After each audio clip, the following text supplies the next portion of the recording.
tous, j'ai envie aujourd'hui de vous parler de la colère. La colère, c'est une émotion qui généralement elle est mal aimée, mal comprise, mal vécue, et beaucoup de personnes en ont peur.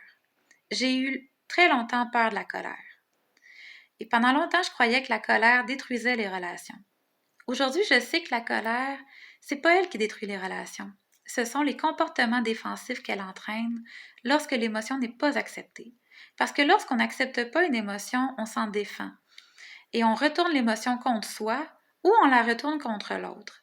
Dans les deux cas, on se fait soit du mal à nous ou on en fait à l'autre. Dans le cas de la colère, on rend l'autre responsable de toutes nos insatisfactions, nos besoins insatisfaits, tout ce qui va mal dans notre vie. Et ça fait en sorte qu'on perd littéralement le pouvoir de créer notre vie. On attend que l'autre change pour aller mieux.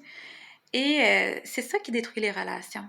Les défensifs peuvent prendre différentes formes, que ce soit de la culpabilisation, l'accusation, le jugement, le contrôle. Ça peut être par des cris, des insultes. Et c'est ça qui détruit les relations. Ce sont les comportements défensifs qui détruisent les relations, pas l'émotion elle-même. L'émotion, lorsqu'elle est bien canalisée, bien acceptée, elle a beaucoup de messages importants à nous transmettre. Personnellement, lorsque je me sens en colère, aujourd'hui, je le sais que c'est parce que je me suis manqué de respect. Ça se peut que j'ai manqué de respect à mon territoire, à mes ressources, que ce soit au niveau de l'argent, du temps, de l'énergie. Ça se peut que j'aie manqué de respect à mes valeurs, à mes besoins, à mes limites, à mes différences, à mes émotions ou à tout ce qui est important pour moi, ou je me suis laissé manquer de respect.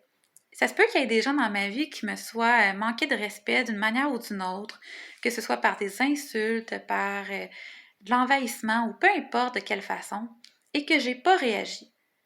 Et j'ai une nouvelle pour vous, quand vous ne réagissez pas au manque de respect des autres, vous êtes en train de vous manquer de respect à vous-même. Donc, la colère pour moi aujourd'hui, c'est une invitation à me respecter. C'est une invitation à assumer mes différences. C'est une invitation à exister avec authenticité. C'est une invitation à être congruente avec moi-même. C'est une invitation à faire des choix qui me respectent. Donc, aujourd'hui, quand je vis de la colère, je pense à qu'est-ce que je peux faire pour me respecter davantage. Est-ce que j'ai à mettre certaines limites avec certaines personnes? Est-ce que j'ai des demandes claires à faire? Est-ce que j'ai à mieux choisir mon entourage?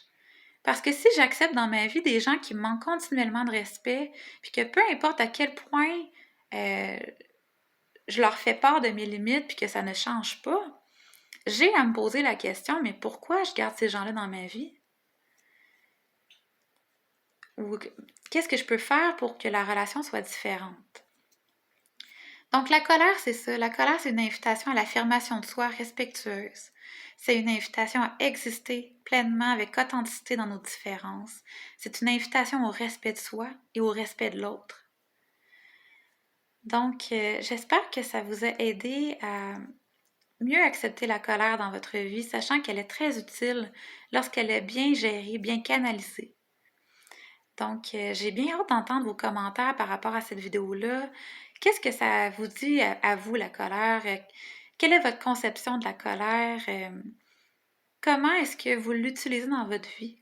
Comment vous l'utilisez dans votre vie? Comment vous avez envie de vous en servir pour vous créer, vous propulser dans le respect de vous et de vos relations? Donc, j'ai très hâte de vous lire et de vous entendre. Passez une très belle soirée.